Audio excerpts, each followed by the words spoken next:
Hello and welcome to a new episode of the Voices of the Vic podcast with me, Mike Duffy, and tonight I'm joined by Caity Kirkley, and we're here to talk about, unfortunately, another defeat for the Hornets and another defeat on the road, and not a good day to be a Watford fan. But aside from that, Happy New Year to all you listeners, and hope you had a wonderful time. Caity, before we get into the football, how did you see in the new year, and is everything all good with yourself? Yeah, no, I was actually at work last night to work New Year's Eve, but we managed to get out at like 11:30, so I was able to. My friends and my boyfriend came down actually, so they met me there, and then we went off and had some drinks. And I have to say, I think I overdid it slightly with the celebrations because the stomach was not lined. I will say that, but yeah, it was fun. It was nice, and then obviously today was just soul crushing. But yeah, how was your back to reality today, wasn't it? Yeah. No, mine was very much the same. Nothing too hectic compared to sort of recent years. Just went to one of Beck's friends' house and played a few games, had a few drinks. But I had every intention today to do the New Year's Day park run because obviously park run's on a Saturday, but then Christmas Day and New Year's Day they do sort of special events, and I actually stopped drinking by 10 o'clock because I thought, right, I need to be fresh, don't want to be hungover. But it turns out we didn't get back till 2:30 in the morning, so I overslept and missed it. So yeah, bit annoying, but it's nice to not wake up on New Year's Day with a hangover for once. I've spent many a New Year's Day hungover before, and yeah, it's not pretty. But I woke up just in time for the football. I was going to say that was a good thing then, but it absolutely was not because, as I said earlier, it was another defeat for the Hornets on the road. Just not happening for us on the road at the moment. And obviously coming into the game off the back of a 2-1 defeat at home, which was our first home defeat since March. So not a good time at the moment for Watford. But we'll start where we always do, Caity, with the team selection. Obviously, we knew that Bar was going to be coming back, and it was more a case of, right, is Sissoko going to partner Kayembe in midfield? Loser and Vata picked up knocks, which saw them substitute against Cardiff. So it was like, oh God, what are we going to go with lineup wise today? I'll run through the lineup and then we'll talk about our thoughts on it. It was Dan Backman in goal, then it was Ngakia and Larouci, either wing back, a back three of Pollock, Porteous, and Ciarelta. And Sissoko did in fact play, but was partnered by Ince. So Ince had a lot of responsibility on his shoulders to sort of mirror the hard work that Imran Loser does. And then it was Chakvetadze and Bar playing behind the lone striker of Vakun Bio. The bench was Bond, Vata, Duomo, Jebison, Ogbonna, Morris, Ebosele, Kayembe, and Andrews.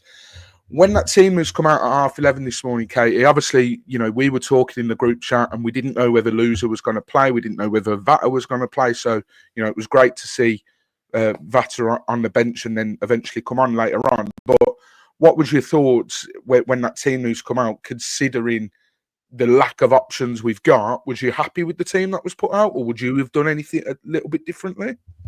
I mean, I literally just opened my eyes, saw the team news, I saw Sissoko, and I was like, God, I'm gonna be sick again. Like, that was how I was feeling. And I think it is about, and I say this every week, whether it's on the podcast or if it's on just like the group chat, whatever. Tom gets the selection wrong every single week from the get-go. And I don't know what it is. I don't know if he thinks that having someone... he obviously has some weird thing with Sissoko where he believes that, we get it. Tom is inexperienced and he is looking for someone who has that more leadership role, someone who can maybe not help him out, but he probably does have a lot of trust in someone like Sissoko. So I understand from the personal perspective of why he's being picked. But from the footballing perspective, I do not get it.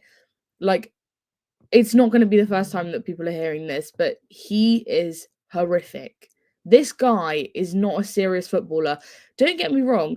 I've praised him at the start of the season. The first couple games that that he played for us, maybe like the first even couple months, I would say, we came on him, we gave him a lot of praise, but it is obvious that that high intensity level is not sustainable for him for months and months and months and months. He has to have, some games off and stuff. And I feel like that's something that we're not seeing with him. We are just seeing it going in every single game, and then he just can't play at that level. So if when I see the team news, I'm hoping I want to see the best players start from the beginning. Mhm. I understand someone like today where it's like Vata picks up a knock. He's obviously not going to play the full 90 minutes. However, I don't know if this is just a personal preference, but if you're going to play, I'd more start strong and then hopefully you can score some goals. Then I'd rather sort of hold out at the end. Because what I've noticed that Tom is doing is everyone's being picked. You're picking your weaker side and then you're throwing on substitutes as like a trying to see what they can do when you're already 3-1 down. Yeah. It's an impossible task. Mm. And I always think, like, when we talk about someone like Jefferson, and Jose has said it, he's always coming on when we're already struggling. And like you're giving him an impossible task. You're expecting him to come on and score 3 goals, but there's no help. Everyone's deflated. You've not got your strongest side out. It's so tough. And I if I could ask him a question, I would say, why are you so against picking a creative side from the get-go and you're saving those people on the sub bench? That's what I would genuinely ask him. Yeah, and I suppose it's difficult as well because as we're seeing at the moment, especially now that the January transfer window's open, we're sort of seeing that, we spoke about it at the very first podcast, and Ben was right to sort of praise Cam for what he said in one of the podcasts, that we did need another midfielder. All of us swore blind that we didn't, but Cam was like, no, we do need another one. And, looking back on it, we probably, we probably thought we were right to be like, no, well, we've got enough cover. But I think at the moment we're seeing the lack of the squad depth is really getting to us. And we should know better than that. We've been in the Championship before. We've plied our trade here for many, many years.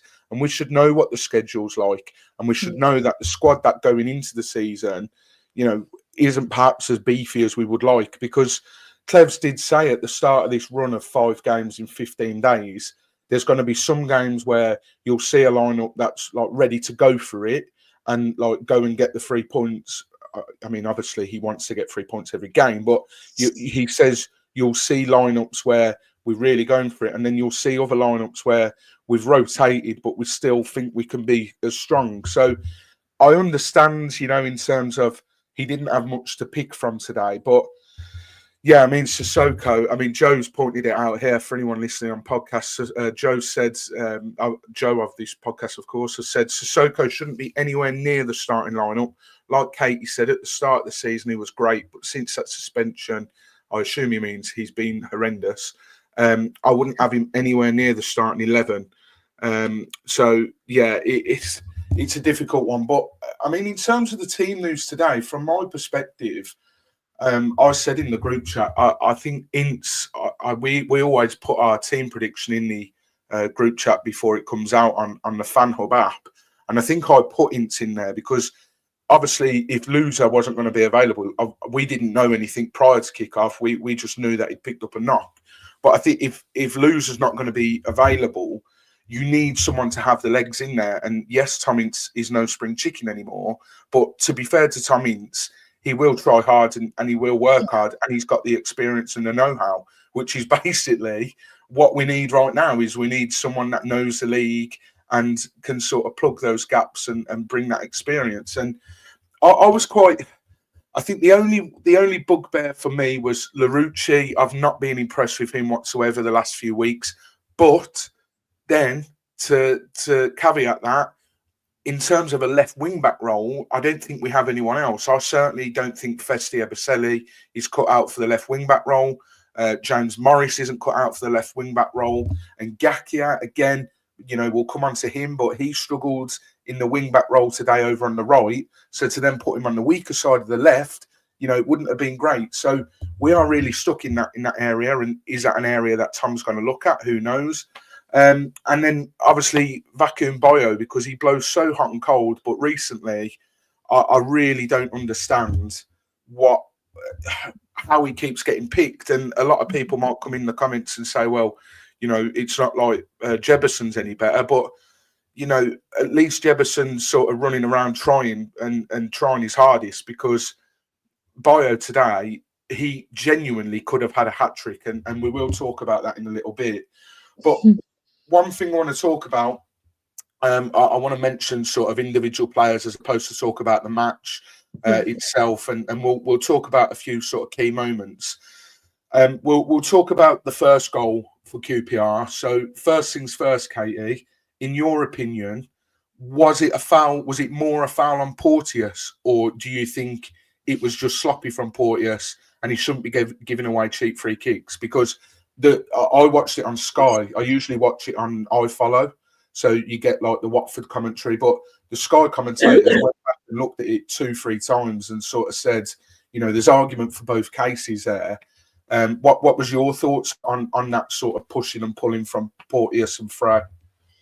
I think it's because I actually wasn't watching when it happened, but then they showed the replay like afterwards, and I remember, and I thought, oh, like that's harsh to give a free kick to them, especially when that free kick's like leading to a goal. I do think though, like you said, Poyers is an experienced player. That the refs are probably not going to be consistent with that. That there's a chance that he could probably give that either way, and there is a argument for both sides. If that had been us, we wouldn't be arguing that it should have been a foul to QPR. So I don't know. It's a tough one. It's very. I don't think Porteous was in it more because I think was it that he was like leaning on him, and then as he falls down, he like grabs his shirt. So from my point of view, and at the time, real time, obviously, you said you didn't see real time, you saw a replay. So obviously looking at a replay, it's going to look a lot different than in real time. But from me, and this isn't me with my Watford tinted glasses on, I could have sworn that Steve Martin, the referee, was going to blow for Watford because, and this is what frustrates me with Porteous, is he tries too hard to be clever, or he tries to be too clever sometimes. So from my point of view, that phrase a big bastard, right? So obviously he's going to be awkward and he's going to ruffle a few feathers. But for me, he's grabbed enough of Porteous's shirt, and then Porteous is obviously going to grab some of his back because that's what Porteous is.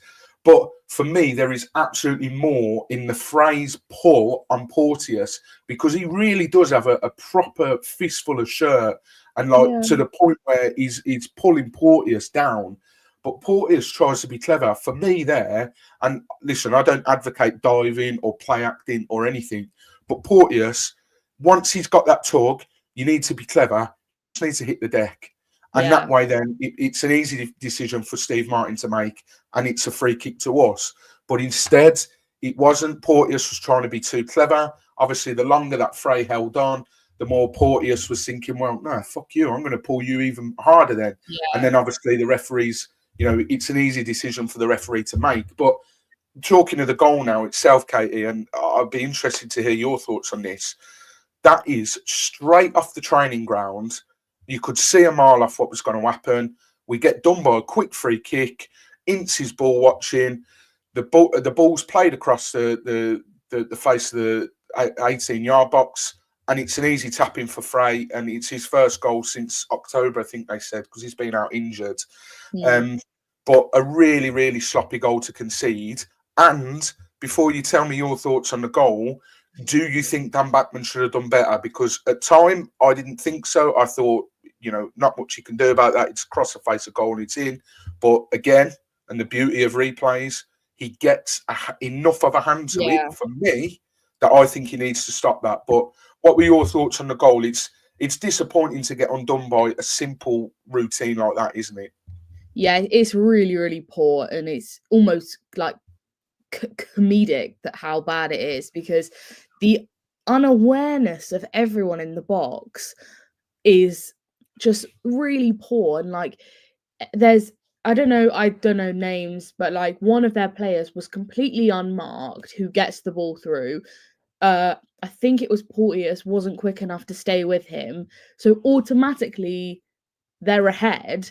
And then I think Sissoko kicks it. Like he tries to kick it out and missed.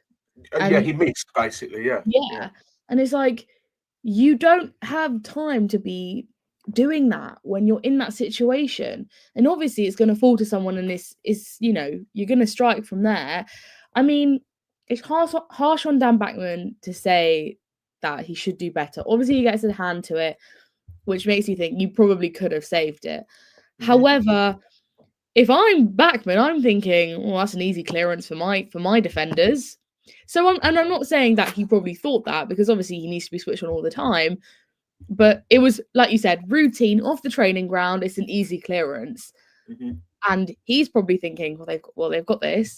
You see the ball fall to Sissoko, he misses it, and then it's a quick, oh God, and then you're not completely in the zone. So it's a very, very bad goal. And again, we've said it so many times, this scoring from in the first 10 minutes is so poor, and I don't know what is going on. I don't know if it's something that's being identified, because it's really, really bad, because you're just playing catch up every game, and no one wants to be doing that. We've not started strong in any games. I can't think of a game where we started strong from the beginning. And well, certainly not away from home. No, and I feel like we are just really vulnerable. Like this is going slightly off topic, but if you look at us in the table, we're what, seventh and still? Are we seventh? Yes, I don't know 7 about other or 8. results. Because Hull are playing Middlesbrough at the moment, so yeah. So if you think about it, Tom's saying how he wants to push for promotion. Okay, playoffs, whatever. I am still going into every single game, regardless if they are top or bottom of the league, nervous. I am still thinking we are not going to win this.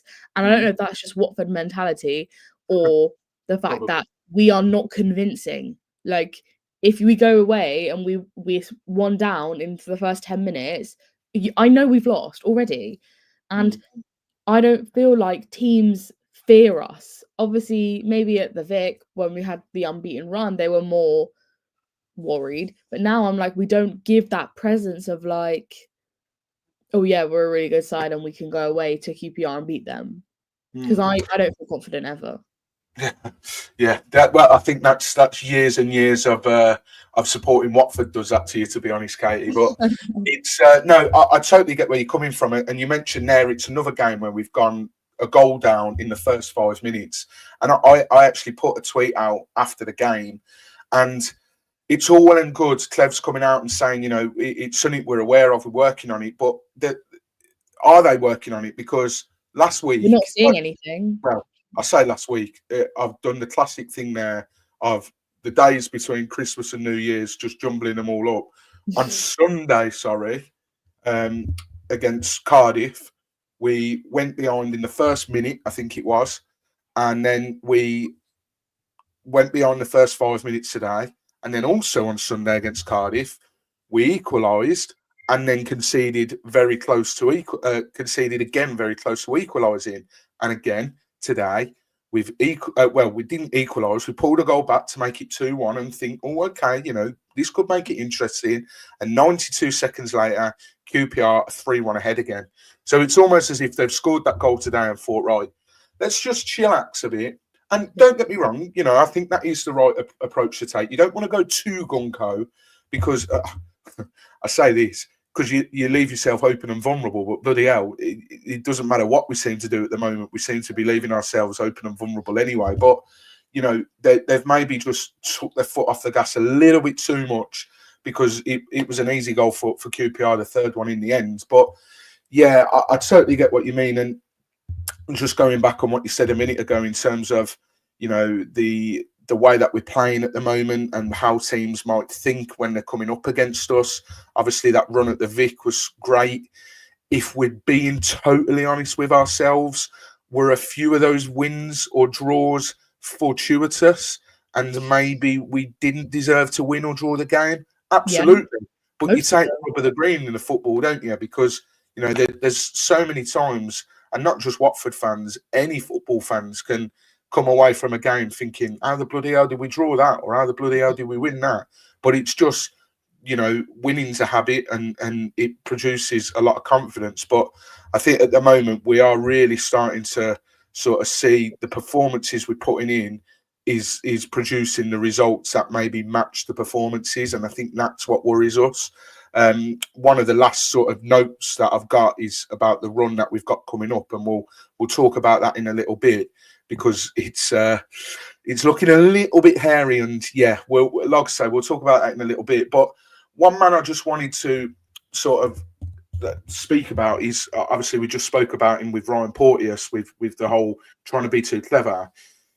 You wasn't on the Cardiff post the match reaction podcast, but we actually said that Porteous dropped an absolute howler, and I thought he was dreadful against Cardiff. And I think Clev's actually he had an illness, and that's why he was dragged at half time.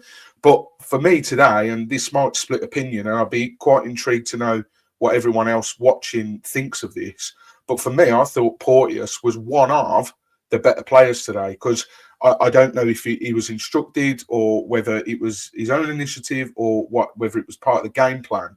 But especially in more so in the first half, when we were sort of up attacking QPR, he was very good at sort of running and cutting out passes and pressing high, basically, which we saw Porteous do when he first come into the club. And there was a couple of times he intercepted the ball up high, which meant that we were able to press a bit higher. So I was quite impressed with Porteous today compared to the Cardiff game. What were your thoughts on Porteous today as a whole, Caity? Yeah, I thought his work rate today was really, really good. Every time they got the ball, he was always running. I mean, there was a couple of times where I thought, oh, you're just not quick enough. You're just behind. You're just slow, too slow there. But I thought that sounds stupid, but I honestly thought that QPR set up really well today. They were the quicker side. They got all their players back so quickly as soon as we started to attack. And I felt like our defense were just always slightly behind and slightly slower, getting caught out. When there was a lot of having to track back, and I will definitely say that I don't think Porteous had a bad game.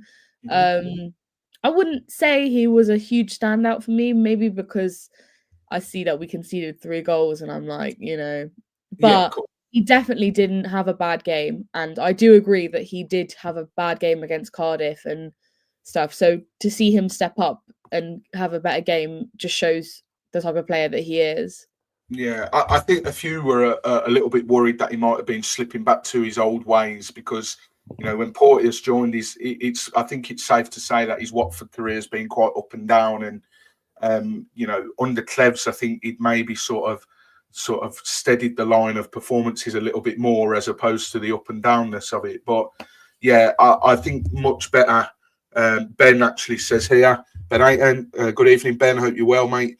Porto needs to concentrate on defending and not trying to buy free kicks. He was to blame for their second goal, which we'll talk about in a little bit. Gareth says that he agrees. He thinks that, evening Gareth, by the way, he agrees that Porteous was one of the better players. Him and Barr were the best two on our side. And then Joe said he wasn't as bad as he was Sunday, that's for sure. He did all right at times, I do agree, but I thought he wasn't tight enough for the third goal. Could have done better there. And then Ben just said, Clev said he subbed Porto at half-time due to him being under the weather. Yep, brilliant. But yeah, it's much better. He put in a much better performance than he did on Sunday. So, I think he maybe keeps his place for the game on Saturday against Sheffield United. That'll be fun, won't it? Another man I want to talk about is, and me and Joe were talking about this on the last podcast, we were actually saying, where on earth has Ngakia been? Because he played against Portsmouth, I think it was, then he was just dropped. And we were like, right, well, what's going on there? Because I don't think Andrews is up to much cop. I think that if you're playing a flat back four, and Ngakia is the best right back at the club. But I think today, Caity, we maybe saw sort of a blip in his performance because he was sort of being asked to do more than just the defending side of it, getting forward. Now, don't get me wrong, there were a couple of occasions that him and Barr worked that sort of link up on that right hand side sort of well, but not as well as the usual options we have there. So, what were your thoughts on Ngakia today at that right wing back role? Yeah, he dropped a stinker. Like, he actually did. Like, I have not been a fan of Ngakia, and I have praised him because when he came back into the side, I thought he did really well. But today was not one of those days. I was getting so angry because, okay, don't get me wrong, yeah. Like, I was arguing with someone in a Watford chat saying how I was like, oh, Ngakia needs to come off. Like, every single cross, every single pass is getting intercepted. Like, he's losing the ball every time he's trying to create something out of it. And they were like, oh, but he did that one cross and Bayo didn't header it. And it's like, okay, one cross in the whole game. Like, if that's your job to send crosses into the box, you need to be getting every single one, not one in the whole game. I mean, it's just frustrating because every time he got the ball, I was like, well, he's gonna lose it. Like, but I don't know if the role suited him, and like you said, he was being asked to do more. And I think as well, like, I don't know if it's Tom's way of trying to sort out a formation, but everyone seems to be just like not playing in their best position, and I'm sure we'll come on to the other ones, but like Georgie, he's better in the middle. Why is he's wasted on the out on the left, right? Yeah.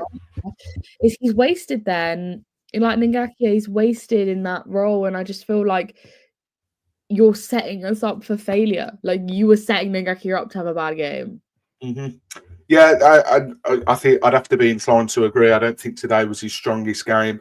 I think was it Jordan from the Watford Buds podcast said that a few weeks ago he was intrigued as to what everyone thought our best option was in that right back role, and I said bar Hull and another game that I can't remember, and Ngakia is the best right back at the club. But when you're playing that sort of wing back role, is there maybe someone better? Festi, I think the verdict's still out on him, to be honest. I wasn't impressed with him today. But then again, I think, it's hard to judge him based on only having a few minutes, but he's another one that blows hot and cold, to be honest. So it does seem like we've got a QPR fan in the comments, and he's actually been quite respectful. So fair play to him. I'll not kick him out yet, but it's quite funny. Richard Dixon, he says your captain was awful. Richard, believe you me, mate, I think we've spent the last maybe 3 or 4 podcasts talking about how we don't want Sissoko in the starting lineup, but we're not the guys in the dugouts, unfortunately. So we'll have to stick with it. And just because I like Ngakia, I am going to stick up for him a little bit. You mentioned about that one cross in the whole game. Totally take that point on board. However, there was 2, because that one where Pollock, that is the only shining glimmer of hope. I really am clutching at straws with that. But that one where Pollock had the shot and they're well done, Ngakia. I really like him. I really like him. But why? I think he's had an unfair sort of time at Watford, with his injuries and everything. I can't help but feel sorry for him. But Gareth said here that Ngakia was outstanding against West Brom. Today seemed like they wanted him to push higher up, which is a weakness in his game. Absolutely spot on, Gareth. Yeah. Chris Ellis misses Ken Sema.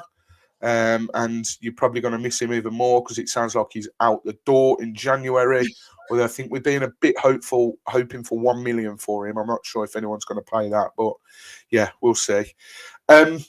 You mentioned there about Chak. We'll talk about him in just a second, but first I want to talk about Tom Ince because he came into midfield in place of Luz.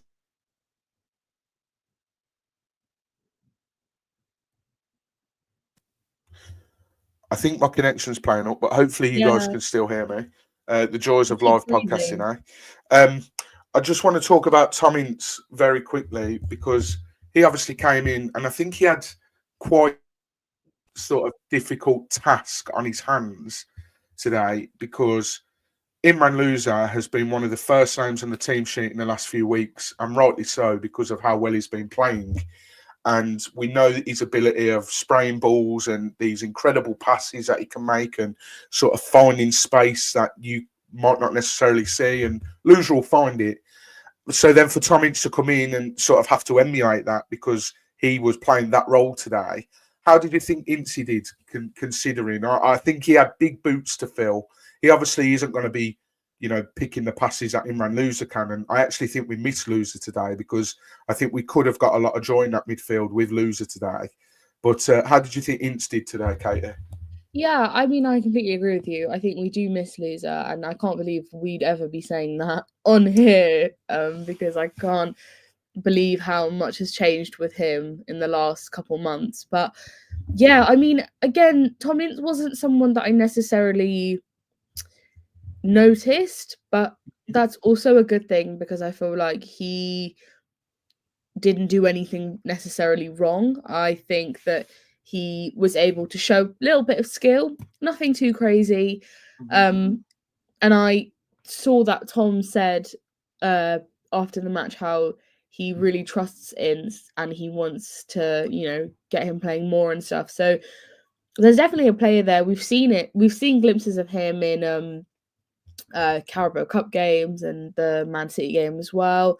There are definitely moments where he can perform, and I do think it is sense of maybe he should have a run of games, and maybe it should be a completely different midfield pairing, not Sissoko, not KMB. It should be, try it out, see how it goes. I think there's definitely something there, and like I said, it wasn't a bad performance from him by all means, but he also wasn't a standout.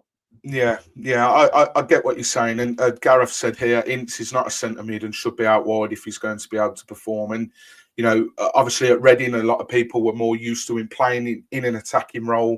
I think he was Reading's top goal scorer of the season that he left to join us. So, that sort of tells you everything you need to know about where he's better off playing. But like you say, we didn't really have much of a choice. Duomo obviously isn't ready yet. Really not sure what the crack is with him. It baffles me that Klebs doesn't even start him. If you start him and he drops a stinker, then yeah, bring him off. But I don't know what's going on with Duomo, especially because of how sort of relentless the championship is. You'd like to think that he would at least get a look in, especially with the midfield woes that we've got at the moment. Yeah. But I think Ince is the sort of mould of player that we need to have a look at in this January window. And by that, I mean, has played in the league before, is a little bit older, and has the nous, a bit like your Jake Livermore's, your Ben Watsons, your Matthew Connolly's, sort of some of those players that we've signed in past January windows. And Tom actually alluded to that today, which I'll read the quote out in a little bit. One man I want to chat about now, Caity. You mentioned him a minute ago. I was really disappointed with him today. Sort of half not his fault because he doesn't play well out wide, but at the same time, I just don't think don't think he looked up to it today. Don't know whether it was the weather or what. Or to be honest, he's probably just absolutely knackered. Georgie Chatvadadze. He had a shot where he cut in, and finally, instead of cutting in and trying to do all these zigzags and take so many touches, he actually took a shot, and it stung the palms of the QPR goalkeeper. But other than that, I didn't see too many of his mazy runs where he picks up the ball and goes on a marauding run. I thought he was quite poor today, Caity. What about you? Yeah, Georgie's a funny one because when he has a great game, he really has a great game. Yeah. And I feel like recently, in the last couple of games, when he's been sort of playing out wide, he really goes missing, and we really don't.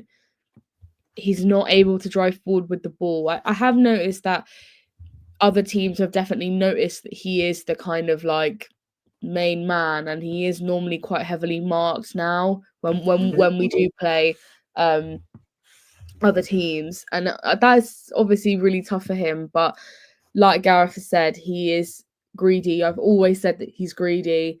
He will never release the ball. He will never make the pass. But I also think that's down to just decision making. You know, he'll always be in a good spot. He won't take the shot. He'll try and go more. He'll lose it.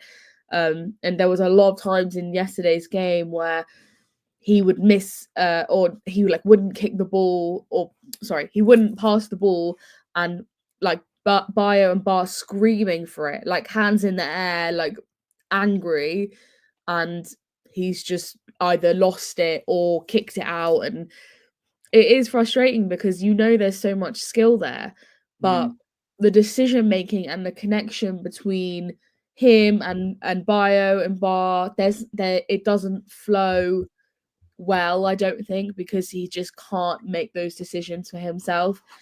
And he's just greedy, I think. And I don't know, I greedy sounds like it's like a negative word. And I don't think it is. I think it is just like not knowing what to do and like decision making. But the thing is for me is like when you're 3-1 down, just shoot. Like there's nothing to lose. If you're already losing the game, just have a go. I would rather you have a shot than not. Yeah, I know what you mean, and funnily enough, we talk about Tom Ince a minute ago, and I was saying that maybe centre mid isn't his best game. Yeah, he did all right, but maybe not his best game. Just finding out there as well that Borough got a late winner at Hull, so we're now, although Borough are fifth, so we're 3 points behind Borough, but we're 2 points behind West Brom, who sit in the last playoff spot in sixth, but we have got a game in hand over them, and that game in hand is obviously the Cardiff game coming up in about a week or so.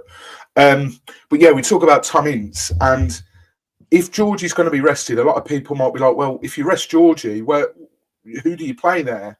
And I think Ince would actually be a good solution for that. You could still have, if you've got the two behind the striker, or if you've got three behind the striker, you can have Bar on one side, Vatter on the other, and have Ince playing as that 10, because that's a role that he knows and that's a role that he flourishes in. So we do have a few more options, in that sort of 10 position, should Georgie need a rest, and at the moment he absolutely does. And Joe has said here, every game at the moment we're talking about Georgie not passing quick enough, actually playing the right pass. He has a lot to work on to become that complete player, and he's absolutely spot on, because the amount of times we've sat on this podcast and said he's at Watford for a reason, and that reason is he's not the finished article, and he's far from it at the moment. But if we can unlock those few little bits, then oh boy, we've got one hell of a player on our hands. Let's talk about something a little bit more positive. The return of Bar. We obviously didn't see Bar against Cardiff because he was suspended for his celebration after the full-time whistle against Portsmouth. I think we missed him against Cardiff. Me and Joe said that on the pods. We really, really did. We missed someone that just gets the ball and at every occasion wants to drive forward. I always said Will Hughes was that player for Watford in lockdown. Every time he got the ball, it wasn't right. I'm a midfielder. Okay, I've got the ball. I'll pass it back, and then we'll try and build up again. It was right. I've got the ball. Who's in front of me? I'm going there. And Bar, for me today, he caused QPR a lot of problems. There was a lot of yellow cards dished out today from the referee, and a lot of that was to do with Bar's trickery. And the best thing for me about Bar, he almost reminds me a little bit of Keenan Davis in the sense of he'll look like he's hung on to the ball for too long, but then he'll still come away with it. Or like two players will go in and like someone will put a challenge in and you think, oh, bloody hell, why didn't you pass sooner? And you think, oh, actually, he's ridden that challenge really well and he's still got it. So he did get the goal today. Now, at the end of the game, Sky did give it, mark it down as an own goal, but Ben actually let us know that Sky have now given the goal to Bar, which means that Bar is our joint third highest scorer at the moment this season, because he's got 5, along with Tom Ince, who has got 5. Obviously, a lot of those are Carabao Cup. So only Edo Kayembe with 6 goals and Vacuum Bio on 9 goals have got more than Kwadwo Bar. So he's sort of coming into his own, but he was probably our best player today. Caity, do you agree? Yeah, I love him. Like, like I think again we really missed him in the Cardiff game, and he is the only player who can have some credit after today. You know, he also hit the bar or hit the post, one of them. And he's just always driving forward, always looking for that forward ball, that goal. He's just such an asset to have, and he really, really, really like makes our team look better than it is. Yeah, he was excellent today, and I think he was unlucky to not get another goal. And as well that because it's funny because if you look at it, you could say, oh, well, we hit the bar, the goal was disallowed, and we scored, so technically it should have been 3-3, but obviously that is not how it works. But yeah, I do think it was a game that he works well by himself, but if you have that complete attack where there's three people all working together, you'd score infinite goals. But we're always missing, someone's not on it or someone's not as good, so he kind of I feel like he has to do a lot of the work himself, which he does well. But yeah, we are really gonna hopefully he can help us in the other games when people like Bayo and Georgie can't. Absolutely, and Matt here agreeing with what we've said. Bar just showed us today what we missed against Cardiff with his runs down the wing, with him scoring and hitting the crossbar. Obviously, I have jumped the gun a little bit there because before we did score, QPR got a second. Jimmy Dunn, he maintained his stay at the top of the goal scoring charts for QPR. He's their top goal scorer this season. Really disappointing for me, Caity, that one was, because again we got undone by being bullied in the box, and I thought we'd sort of sorted this all out.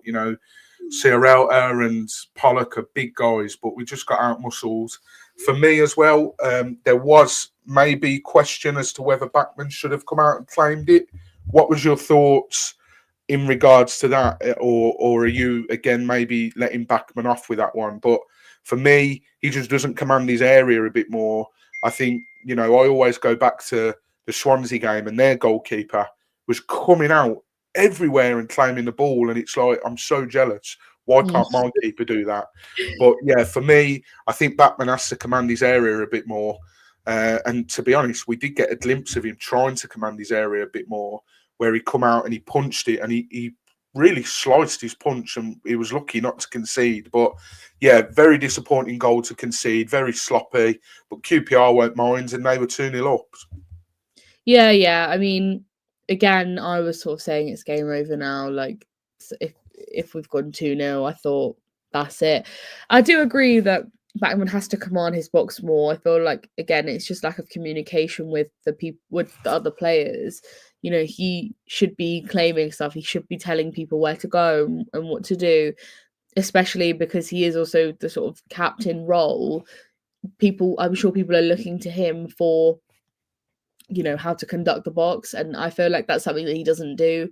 And then every time it's just such a big chaos, and everything's going on and no one really knows who's coming for what ball. So that's why we're conceding these silly goals. So for me, yeah, I do agree that he should probably do better in just taking control and commanding the box. Absolutely. And in terms of sort of rounding up, in terms of the individual, talking about individual players, I hate to end it on a bit of a bum note, but I'm sorry, Vacuum Bio today should have had hat-trick. That Ngakia cross, he has to score that. On this podcast last week, again, I'm saying last week, I mean Sunday, whenever it was, you know what I mean, we berated Daniel Jefferson for not heading that goal, for not getting a goal and equalising for us in the dying embers of the game. We're starting this podcast. I said the words that it was criminal that Daniel Jefferson didn't score. So it is only fair that I come on here and say exactly the same about Vacuum Bio today. I do not know what on earth he was thinking. He's done that a couple of times. I remember at Man City away in the Carabao Cup, a ball come over, he headed it, and he put it completely wide. He's done it. He keeps doing it time and time again. And as Joe said, last week at the end of his little rant about Jefferson and needing to play a bit more. Why does Vacuum Bio keep getting picked? Because he's just putting in turgid performances. Yeah. I think I'm struggling to remember what impact he made today. And Melanie's actually just said that she's been a Bio supporter, but today he was woeful and seemed disinterested. And I'm exactly the same. And Ben has said Vacuum Bio, get in the bin. Richard, the QPR fan, said he was awful, get rid. And I'll even take Bio too, as I'm fed up with him missing chances as easy as what he had today. And I kid you not, I'm not over exaggerating. He could have had 3 goals today. Granted, maybe the one where it was pulled across the face of goal. Granted, Jimmy Dunn maybe got a slight nick on the ball to take it away from him. But still, if that was Jefferson, the fans would be on his back. But for me today, Kate, you could probably tell, but that pissed me off because what does Jefferson have to do to get a run of games? Granted, he's not scored for us yet, but we can't keep playing Bio if he's going to put in performances like that because it was shocking. Yeah. The thing with it is that I feel like Vacuum Bio can drop a stinker every single week. And okay, don't get me wrong, he has scored some goals, but he's not scored that many goals. You know, he had that game where he scored the Sheffield Wednesday game when he scored loads, where he scored 4. Fair enough, like good for you. But for me, I even said on the podcast after, I was like, he's doing well, but like it doesn't change the fact that he's not scored since. Like, and I think with Jefferson is you have to keep the same energy. Like Jefferson is obviously, yeah, don't get me wrong, the miss on Sunday was criminal. But Bio did the same thing today, and no, I don't see anyone going, he should never play again, send him back to Indonesia. Like, there's not, obviously, I understand that there isn't many options up front, but for me, it's like Jefferson gets so much hate, but he's not had enough time to prove people wrong. Like, I feel so sorry for him, and I want him to do well, but Jefferson, he has to start playing games regularly. His confidence is so low that I'm not shocked that when he missed that, because it's like his confidence is already very, very low down. Like you're not going to expect him to be like flinging goals in every single game. But if Tom Cleverley wants to continue playing Bio, he's not good enough. He needs to understand that he's not good enough. And if you don't want to play Jefferson and you don't want Jefferson, send him back to Bournemouth and get the board to invest in a real striker who can play up front. And I'm not going to say we need Rajovic back because I know that's not the answer. However, we need someone. If you are going to be a goal scorer like a Troy Deeney, you need to be in the box every single match, ready to get on the ends of all of those balls. I don't care if you just score tap-ins. I don't care. You need to score goals. Absolutely. Goal scoring's a habit, and some of the best strikers in the world made the name of being a fox in the box. I mean, look at Igalo, for example. I very rarely do remember him scoring an amazing goal.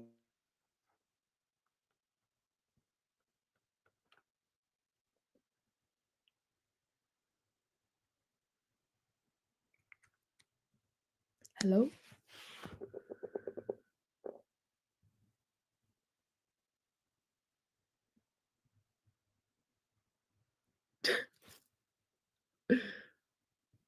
Guys, can you still hear me? What the hell happened?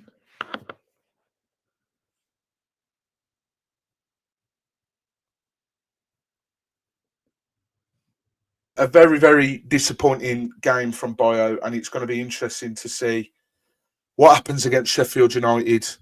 Mike, you just froze. You just froze. Am I back? Yeah. For ages, yeah. Right. Yeah, I apologies about that. My internet's dipped in and out all night. I don't know what's going on. So apologies if it was a bit squee with then. Hopefully, I think it's me trying to reply to comments. My computer doesn't like it for one reason or another. But hopefully we're all good now. I was just basically the whole time I was gone, I was just slagging off Bio. So you didn't miss much. I think Katie Yeah, I think Caity pretty much covered that. But I was just saying it'd be interesting to see what happens come Saturday, because Sheffield United, Jebberson, the links there. He got absolutely berated by the Sheffield United fans when we went to Bramall Lane earlier this season. My God, it was one hell of a baptism of fire. It was his first game for Watford, and he got some dog's abuse. Granted, it's at the Vic, so hopefully the away fans don't drown out the home fans. I think get him on and give him the next penalty. Give him the next penalty. He will score, and then he'll be scoring goals all over. I think Ben said that on the last podcast, and I said, yeah, only if we're winning. Yeah, do basically do what happens at Sheffield Wednesday. So we get a penalty, Tom Ince takes it, he puts it away. We get another penalty, and because we're already winning, they give it to Bio, and he slotted it, and that was that started the purple patch that Bio went on. So that is what, because if it's 0-0 and Jebberson takes a penalty, I really do worry that he misses it. Plus, I think Kayembe is probably going to be our penalty taker, because, to be fair, that boy can take a penalty, let me tell you. But yeah, I'm providing we're ahead, at least 2-0, let him take the penalty. If it's 0-0 or 1-0 to go 2-0 up or to take the lead, no. This is what I think about Jefferson, and how I feel like we've been shafted a bit by the signing players. It's like, we need someone who is ready now. I like Jefferson, I want him to do well, but we're not training him up, giving him, trying to make him better. We need a striker who can be a striker and score goals now, not someone who can score goals in 2 years. We need someone. That's why I feel like the transfer window is a huge thing for us, because we need to be signing players who are ready now. Looking back at the summer, and I'm sure we've touched on this before, as we've gotten into the season, we're realizing the summer transfer window actually probably wasn't that good, because people aren't fit. Kevin, the guy, hasn't even played. Kevin Caban. Yeah, LaRouche is not that good. Ebisele as well, still a bit upping and erring, and Jefferson's not done much. And I feel like, for me, the January window is about signing people who are ready now and can help now, because that's what we need. Yeah, no, that sums up perfectly, what we're about to come on to, just to sort of wrap up the show. Just before we do so, we've had our first, it's the 1st of January 2025, and we've just had our first comment about Cleverly going. So Steve Moss is of the opinion that Cleverly must go and his time is up. He always blames the players. It's him. We can't defend, and he's had enough. And absolutely, you're entitled to that opinion, Steve. We're not going to take that away from you. But for me, if Cleverly goes now, then all that hard work has been undone. We're 8th in the table. Yes, things are a bit shit at the moment. Performances haven't been great for a few weeks. I can't remember the last good performance that I came away from the game thinking, actually, yeah, we played well there. But it's a results business at the end of the day. And for me, if we get rid of him, we are back at square one, and maybe even before square one, if such thing exists. We get rid of Clevs now, who do we bring in? And then what's to say they don't get the grasp of it and they go? And then it's back to 3, 4, 5 managers. Oh. And he's gone again. Hopefully I'm back now, but yeah, you are. I really don't know what's going on. Yeah. Richard says, can I say you need a leader? We've needed a leader since Troy Deeney left, mate. So that's no new news for us. But yeah, we'll just wrap things up quickly in a sec, because my internet's been absolutely shocking, and I don't know why I'm dropping in and out so much. So apologies about that. But yeah, the January transfer window is open now. It's going to be interesting to see who we bring in. Klebs has already made some comments. He's alluded to the fact that we need to do some work. And I'll read you what Klebs has said. He said, where are our problem solvers is what I would challenge the players. Players who are going to manage the game, manage the referee, manage the conditions, organise people around them. We're probably missing a couple with a bit of nous and potentially an area we could improve in the window is people who know the league inside out. So like I alluded to earlier, your Jake Livermore's, your Ben Watson's, your Matthew Connolly's, to name a few. So as long as we... Klebs has said it now, and Joe actually pointed out to me, we've needed that for a while, but no other manager has outright said it. The fact that Klebs has said it, go out and get someone. We have to back him this window. And to be honest, a lot of people saying if we want promotion, we have to back him. Totally get that. But for me at the moment, it's just about making sure that the performance levels are consistent. And granted, they're consistent at the moment because we're always shit. But what I mean is consistently good. So let's worry about that first. And then who knows what will happen. But we have to back him in this window. If Klebs says we need players who know the league, go and get him a player who knows the league. Yeah. Don't go and look at the free market and think, oh, he's played for a few clubs in Italy and here, there and everywhere. He's got a half-decent CV. Let's get him in. No. We get players in that know the Championship. And granted, they might not play week in, week out, but we need someone there. Say on a Tuesday night, we've got bloody... In fact, the perfect example, we've got Preston on a Tuesday night coming up in a few weeks. You know, someone that can plug the gap while... I don't know, Chak has a rest or Loser has a rest or Kayembe has a rest. You know, someone that's going to plug those gaps and knows the league. So please, Mr. Pozzo, please, don't just go to Italy. Don't just look at Udinese and think, have they got anyone that Watford could have? No, we need someone that knows the league.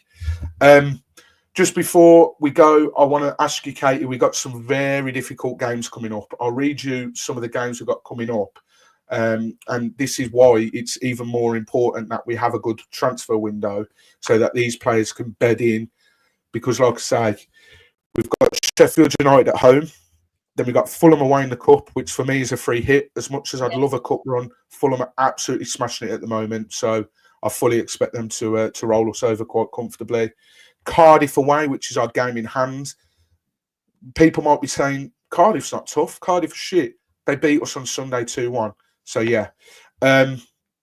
Callum, just on that news, actually, on the Cardiff game, Callum Robinson, the chap who got the two goals for Cardiff, got a straight red today, meaning that he'll miss the game against Watford on that Tuesday night.